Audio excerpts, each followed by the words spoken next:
Olá, seja muito bem-vindo à Escola Bíblica Online, uma escola que visa propagar o ensino do nosso Senhor e Salvador Jesus Cristo. Nós entendemos que a Bíblia é a palavra de Deus e vamos, nesse sentido, fazer a exposição dela. Nós estamos no trimestre utilizando a revista Compromisso, chamada para adoração, Levítico, Números e Deuteronômio, e agora vamos trabalhar finalmente o livro de Levítico. Essa lição aborda do capítulo 1 até o capítulo 12. Todavia, nós vamos, nesse primeiro momento, nos deter no texto de ouro, que é Levítico 9, versículo 23 e 24. Eu faço a leitura agora, que nos diz assim a palavra de Deus. Então entraram Moisés e Arão na tenda da congregação, depois saíram e abençoaram ao povo, e a glória do Senhor apareceu a todo o povo, porque o fogo saiu de diante do Senhor e consumiu o holocausto e a gordura sobre o altar, o que vendo todo o povo, jubilaram e caíram sobre as suas faces. Que Deus desde já abençoe essa palavra lida aos nossos corações. É realmente um prazer enorme voltar para a lição de número 5 e tem como tema Deus instrui seus adoradores. Observe que nós temos no primeiro tópico o seguinte: holocaustos, adoradores totalmente consagrados. Levítico capítulo 1, versículo 1, 17, e do capítulo 6, do 8 ao 13. Agora que fixei os meus olhos, eu vi que faltou o S na palavra holocausto, depois do U. Eu peço por gentileza a compreensão por conta da digitação, a qual acabou ignorando, mas a palavra é holocausto. E que nós podemos falar sobre o holocausto? Primeiro, o holocausto nada mais era do que um sacrifício no qual a oferta, geralmente um novilho ou, quem sabe, um cordeiro, era colocado sobre o altar e ali queimado totalmente, sem que nada restasse, para ser consumido. E não poderia ser consumido sequer pelo sacerdote, nem por aquela pessoa que estava levando a oferta. A primeira vez que há essa referência à adoração de Noé se dá ao sair da arca, quando diz lá em Gênesis 8, versículo 20: eu farei a leitura. Eu estou com a Bíblia aberta, vez ou outra vou estar fazendo a leitura para que você possa me acompanhar. E o que diz então nesse versículo? Diz assim a palavra de Deus: e edificou Noé um altar ao Senhor, e tomou de todo o animal limpo e de toda a ave limpa, e ofereceu holocausto sobre o altar. A primeira vez que aparece na Bíblia essa ideia de holocausto da forma como está empregada. Depois, lá no capítulo de Gênesis, capítulo 22, no versículo 7, vai agora se referir a Abraão. 22, 7, que nos diz o seguinte: agora, pois, restitui a mulher ao seu marido, porque profeta é, e rogará. Opa, estou lendo o versículo errado. Estava lendo 20, mas é 22, 7. Agora sim. Então falou Isaque a Abraão, seu pai, e disse: meu pai. E ele disse: eis-me aqui, meu filho. E ele disse: eis aqui o fogo e a lenha, mas onde está o cordeiro para o holocausto? Naquele episódio famosíssimo entre Abraão e seu filho Isaque. Vejamos o que nós podemos acrescentar em tocante a esse primeiro tópico. Como eu disse, a oferta queimada era a forma principal do sacrifício em Israel. Por esse motivo, vem em primeiro lugar nesta lista de sacrifícios. Fala tanto sobre o formato e o conteúdo das instruções que foram dadas por meio do livro de Levítico. Quando a gente observa o ritual ele pode ser dividido em algumas ações. Por exemplo, primeiro, a apresentação da oferta na entrada do santuário. Depois, a colocação da mão do ofertante sobre a cabeça da vítima. Em terceiro lugar, a execução da vítima. E, o quarto lugar, o aspergir do sangue sobre o altar. Em quinto lugar, a esfoladura do animal e a sua divisão em pedaços e a queima de certas partes da vítima sobre o altar, conforme versículo 8, 9, 12, 13, 15 e 17. Esta é a sexta ação que eu me referi. Observe que havia toda uma regrinha, havia tudo premeditado, ou seja, tudo colocado no seu devido lugar. Uma coisa que eu aprendo com o livro de Levítico é que Deus é ordeiro. Deus, eu diria, é formal. Muitas vezes a gente busca a informalidade cultica, isto é, no ato de culto. Mas se a gente analisar lá no Antigo Testamento, a gente vai ver que há rituais a serem seguidos, há formalismo, e isso necessariamente não é ruim. Um culto formal, com ordem de culto, um culto com liturgia, um culto realmente com esses procedimentos, são salutares, trazem benefício à comunidade que adora ou àquela comunidade de fé. A gente observa isto principalmente quando se reporta para o livro de Levítico. Houve a doação da lei, porque Deus instruiu Moisés sobre a edificação de um altar para os holocaustos, isso de acordo lá com o capítulo 20, versículo 24 de Êxodo. Depois houve a questão presente nas celebrações oficiais do período da monarquia. A gente vai ouvir isto lá em Segundo Reis e Segundo Crônicas. E depois, no período chamado exílico, quando eles retornaram a Jerusalém e colocaram o altar e nele ofereceram holocaustos, conforme Esdras. Observa que o holocausto era, então, um meio pelo qual o pecador se reconciliava com Deus, simbolizando a morte da vítima, a morte do próprio ofertante pecador, o qual, por sua vez, experimenta a graça salvadora de Deus. Por mais que havia esse teor ritualístico, havia envolvida naquele período a graça divina para com seu povo.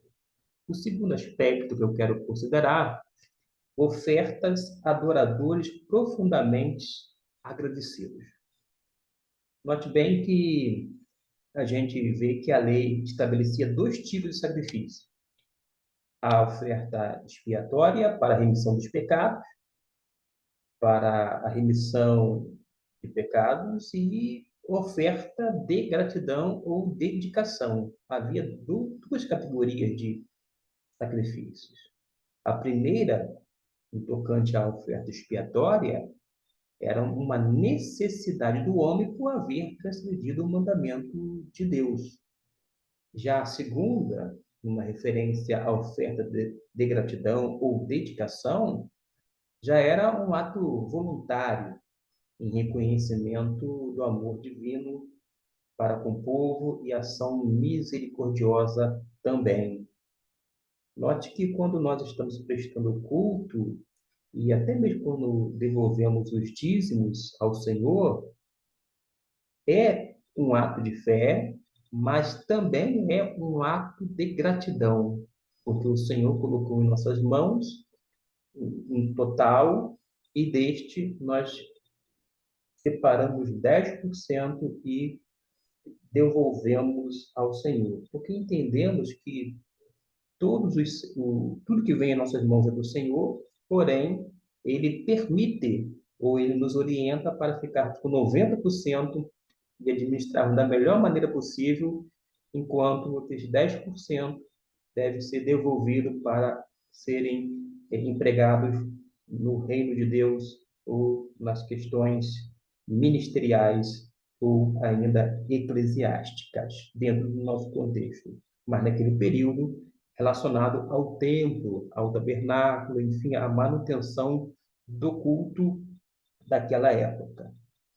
E quando a gente analisa isto, você vai observar, por exemplo, que há realmente, vou dizer assim, uma profunda gratidão da parte daquelas pessoas que reconhecem os feitos de Deus, quer na história do próprio povo, quer na própria vida, e não resta outra coisa a fazer a não ser fazer esses dois tipos de sacrifícios, tanto a oferta expiatória quanto a oferta de gratidão.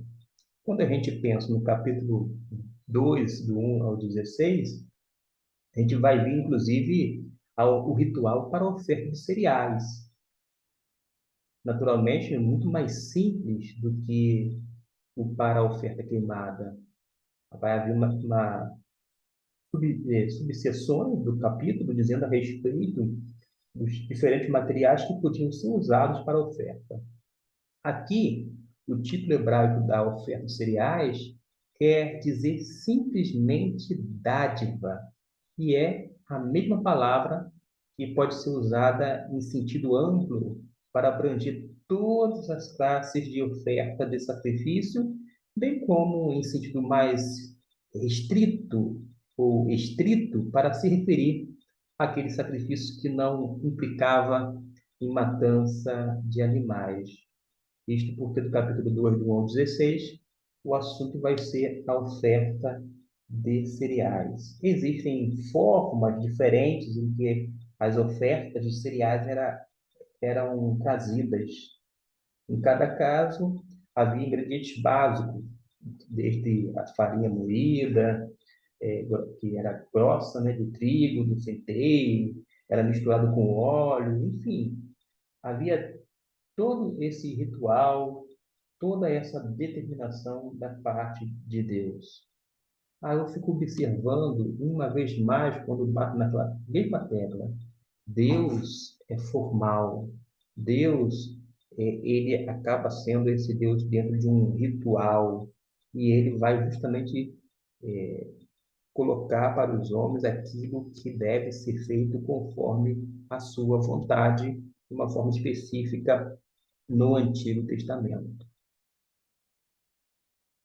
Capítulo 6, quando a gente analisa, porque existem outros tipos de ofertas, não apenas ofertas de cereais. Tem ofertas pacíficas, capítulo 3, que não é o assunto da revista. Tem a oferta pelo pecado e pela culpa, no capítulo 4. Quando a gente vai para, deixa eu ver aqui, o capítulo 5, estou olhando a minha Bíblia, vai ter outras instruções, mas quando chega no capítulo 6, versículo 19, por exemplo, aí já começa a mudar de figura. Vai ter instruções para os sacerdotes com relação aos sacrifícios. Note bem, até aqui, Levítico tem dado uma série de instruções com relação ao sacrifício dirigido ao povo. É o que a gente observa no capítulo 1, versículo 2. O que agora vai seguir nesse capítulo 6 é uma série de instruções com relação aos mesmos sacrifícios, mas dirigida aos sacerdotes e não ao povo em geral. Agora já muda de figura. Destina-se aos sacerdotes. Os sacerdotes, eles são servos do Senhor junto ao povo. Nesse caso aqui, tem a função de atuar como mediadores, mas eles recebem também uma palavra específica, porque eles também fazem parte desse rito de adoração. E assim como o povo deveria fazer trazer a sua oferta, fazer o culto diante do Senhor, de uma forma congregacional, Os sacerdotes também precisam adorar a Deus. E não é à toa que algumas diretrizes são dadas, tipo, da ordem a Arão e aos seus filhos, dizendo que eles deveriam, então, ser dessa classe ou dessa ordem sacerdotal. A gente vai observar isto e vai entender que a preocupação principal aqui das instruções sacerdotais é o estabelecimento dos direitos e dos privilégios dos sacerdotes com relação às partes das ofertas sacrificiais que lhe eram devidas. No caso das ofertas de cereais, o sacerdote havia de ter a parte delas que não era queimada sobre o altar. Porém, quando o próprio sacerdote fazia a sua oferta de cereais a Deus, tinha de ser queimada e não deveria ser comida nem por ele, nem por outros sacerdotes. É o que a gente vê no capítulo 6 de Levítico, e eu vou fazer a leitura para que você acompanhe nessa escola bíblica online. Capítulo 6, no versículo de número 23, quando diz assim: Assim, toda a oferta do sacerdote totalmente será queimada, não se comerá. Um outro tópico que nós vamos abordar agora é esse aqui, sobre os sacrifícios. Adoradores celebram em comunhão. E a base, agora a gente vai ter que fazer uma digressão. Eu estava lá no capítulo 6, vou voltar para o capítulo de número 3. Aqui compreende do versículo 1 até o capítulo 6, versículo 7. Então é bem abrangente. Mas como é que a gente vai administrar isso aqui? Vejamos. Por meio do sacrifício, o homem procura entrar em comunhão com seu Deus. E esta comunhão se vê melhor no sacrifício pacífico. Lembra que eu falei que tem ofertas de sacrifícios, no tocante a cereais? Eu falei, passei por cima sobre oferta pacífica, justamente. Quando então se queima a parte da oferenda, que é santificada pelo sacrifício, pelo altar, a parte que cabe a Deus e o restante é consumido no banquete alegre diante de Deus. É o que aconteceu conforme a determinação lá em Deuteronômio. Isso mesmo. E a gente vai fazer questão de abrir Deuteronômio, capítulo 12, versículo 12. E diz assim: E vos alegrareis perante o Senhor vosso Deus, vós e vossos filhos e vossas filhas, e os vossos servos e as vossas servas, e o levita que está dentro das vossas portas, pois convosco não tem parte nem herança. O único lugar do culto é escolhido, nesse caso aqui no capítulo 12, pelo Senhor. Deus escolheu o lugar de culto, de adoração. E nesse contexto, são chamadas de ofertas de paz. Daí aquela referência à expressão oferta pacífica ou sacrifício pacífico. A ideia aqui é ter como pano de fundo a expiação, que visava fazer com que houvesse uma reparação, uma consagração. O homem, ele fica com seu relacionamento prejudicado para com Deus, o relacionamento precisa ser restaurado, ele precisa ter essa reconciliação e, portanto, essa reparação se dá através dessa oferta e, por sua vez, há o que? A consagração. A pessoa pode consagrar sua própria vida ao Senhor. Eu não posso deixar de mencionar a carta do apóstolo Paulo, quando ele escreve aos Romanos. Você está observando que eu estou folheando a todo momento a Bíblia. Por quê? É uma escola bíblica online. E se é bíblica, precisa constar da palavra de Deus e não apenas de explicações, mas da leitura também que se faz necessária. Capítulo 12 de Paulo aos Romanos, ele fala assim: Rogo-vos, pois, irmãos, pela compaixão de Deus, que apresenteis vossos corpos em sacrifício vivo, santo e agradável a Deus, que é o vosso culto racional. Note bem que Deus deseja que o ser humano continue no ato de culto. Agora, a oferta não é mais morta. O sacrifício não é relacionado à vítima que precisa ser morta e queimada, nada disto. A questão aqui agora é entregar o nosso próprio corpo com todo o nosso ser ao Senhor, porque nós não pertencemos a nós mesmos. Através do sacrifício de Jesus, as pessoas tiveram a reconciliação com Deus e viabilizou esse relacionamento.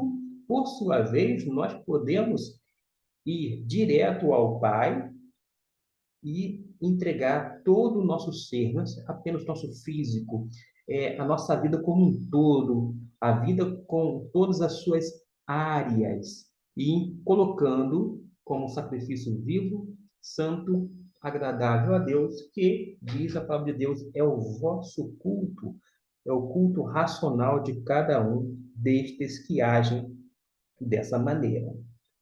É isso que nós aprendemos. O que eu posso falar sem ser redundante no tocante a esse ritual de oferta pacífica, conforme descrito em Levítico 3? Veja bem, naturalmente não há necessidade de expor o conteúdo do ritual novamente. A diferença principal é que, enquanto a oferta queimada inteira era ofertada sobre o altar, somente certas partes menores da oferta pacífica eram usadas dessa forma. Quer ver um exemplo? Elas são listadas de uma forma detalhada no versículo 3, 4, 9, 10, 14 e 15. O que acontecia? O cultuador cozinhava ou assava o restante da vítima, que era o animal, e usava a carne para proporcionar uma refeição para ele mesmo, para a sua família e para outros hóspedes convidados. Enquanto a característica da oferta queimada era o oferecimento solene do animal inteiro a Deus, a da oferta pacífica tem uma característica. E qual é a característica? Era muito mais alegre, era do gozo de uma refeição na companhia da família e dos amigos. Enquanto a oferta queimada expressava o custo da obediência, a oferta pacífica expressava a alegria e a felicidade da comunhão que trazia. Não é de surpreender que achamos duas formas de sacrifícios juntamente como tendo sido oferecidas por ocasião do mesmo festival. Eu estou aqui fazendo uma alusão a dois textos do, do primeiro livro Samuel, capítulo 13, versículo 9, e segundo Samuel, capítulo 6, versículo 17, 18, que pode ser colocado paralelamente com o primeiro Reis, capítulo 8, versículo 64.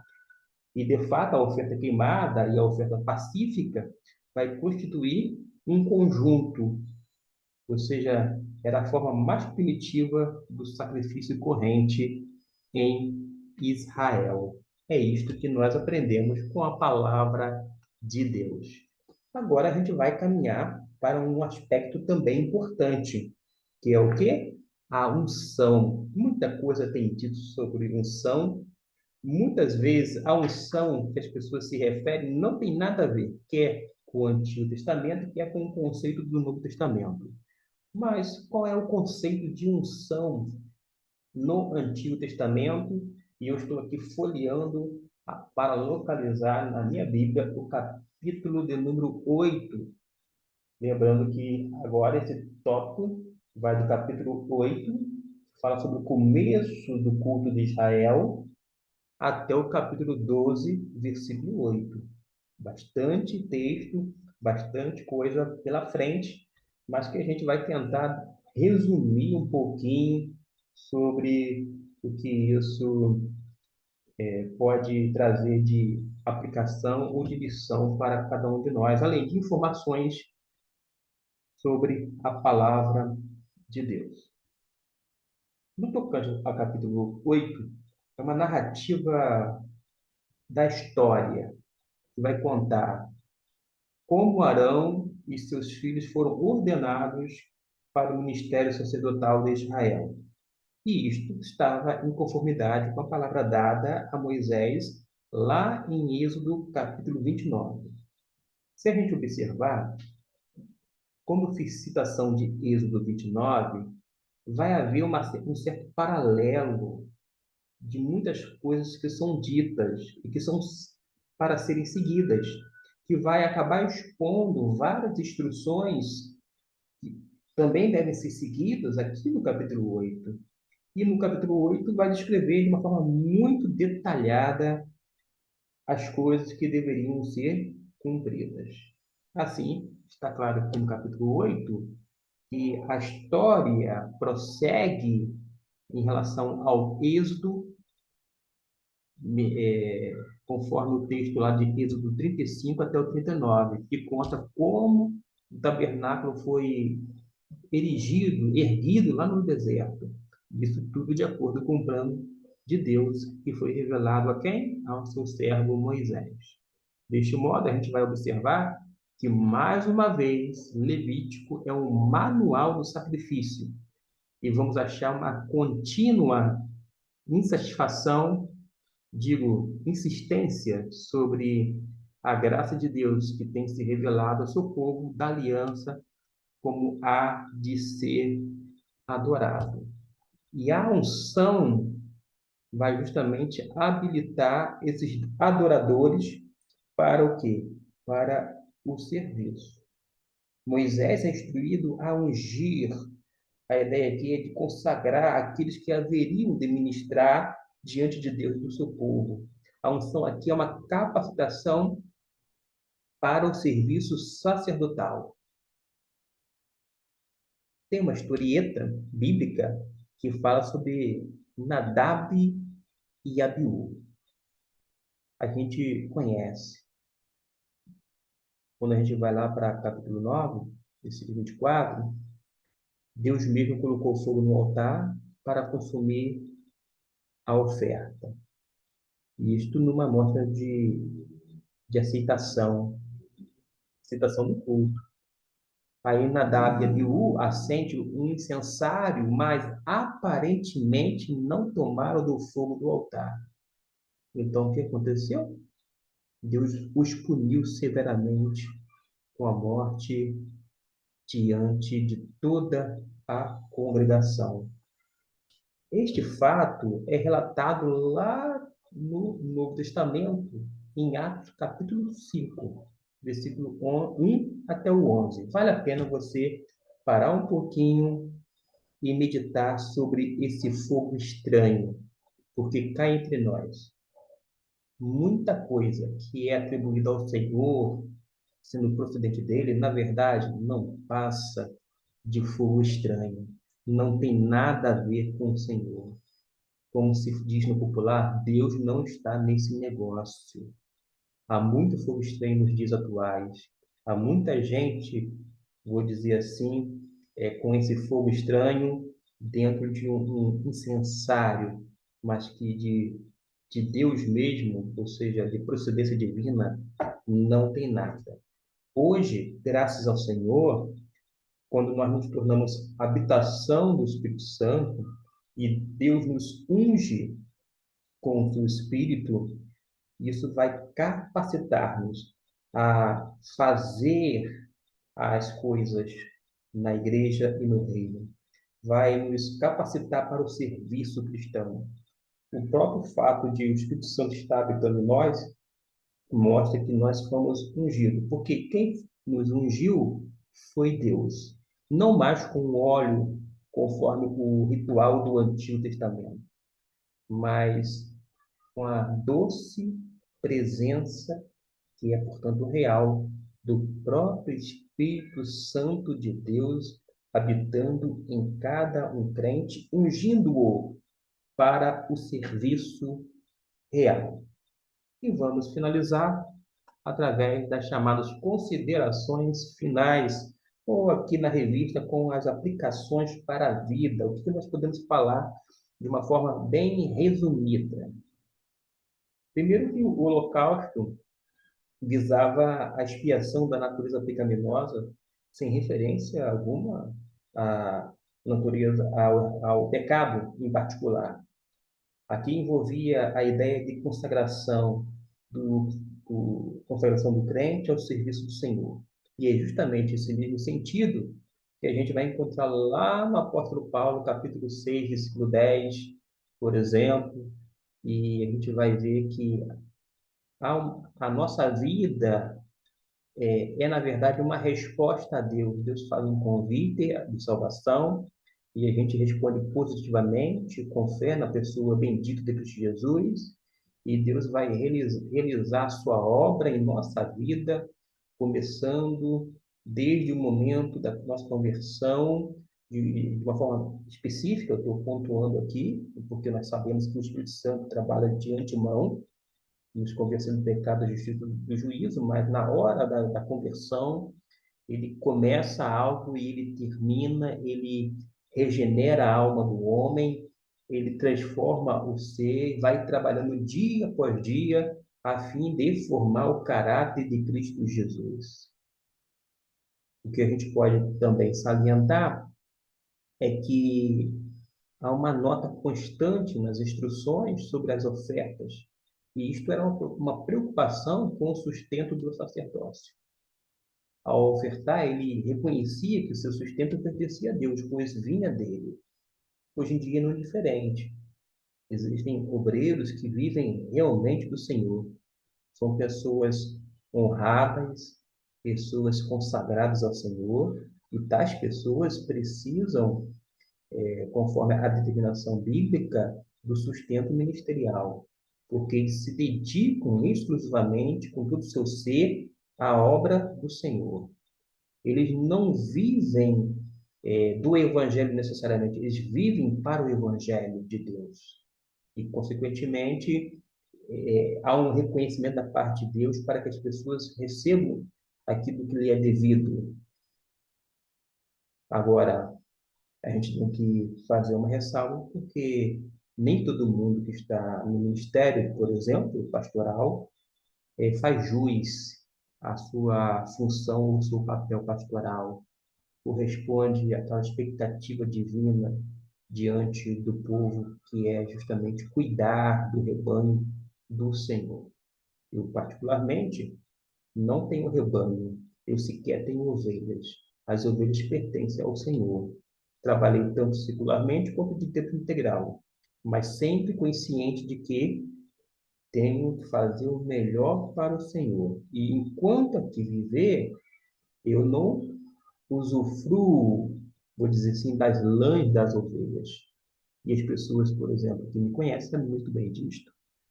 A gente vive para o Evangelho, mas a gente não se arvora e não age de má fé e, inclusive, enriquecemos. Aliás, as pessoas que me conhecem sabem perfeitamente que eu tenho poucos recursos. Mas isso não vem muito ao caso, a não ser que, mesmo pobre ou com poucos recursos, nós podemos enriquecer a muitos, enriquecer espiritualmente.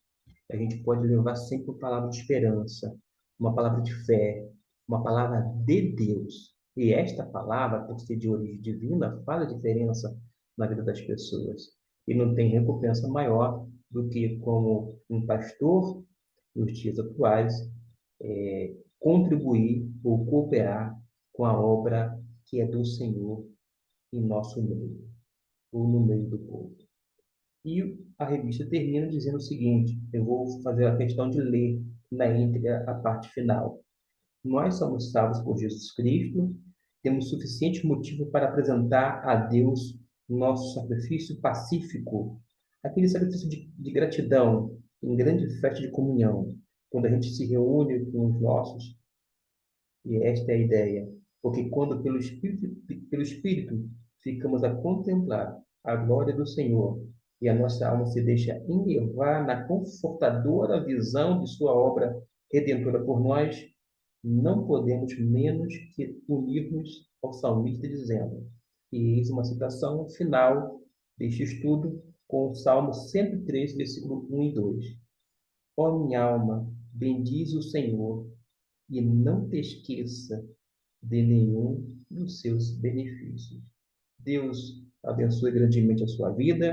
Até a próxima semana, porque durante todo o trimestre nós estaremos com esse compromisso de trazer essa revista, trazer algumas lições e aplicações para a minha vida, para a sua vida, no intuito de alcançar mais e mais pessoas com a palavra do Senhor. Deus o abençoe ricamente, é o nosso desejo, é também a nossa oração.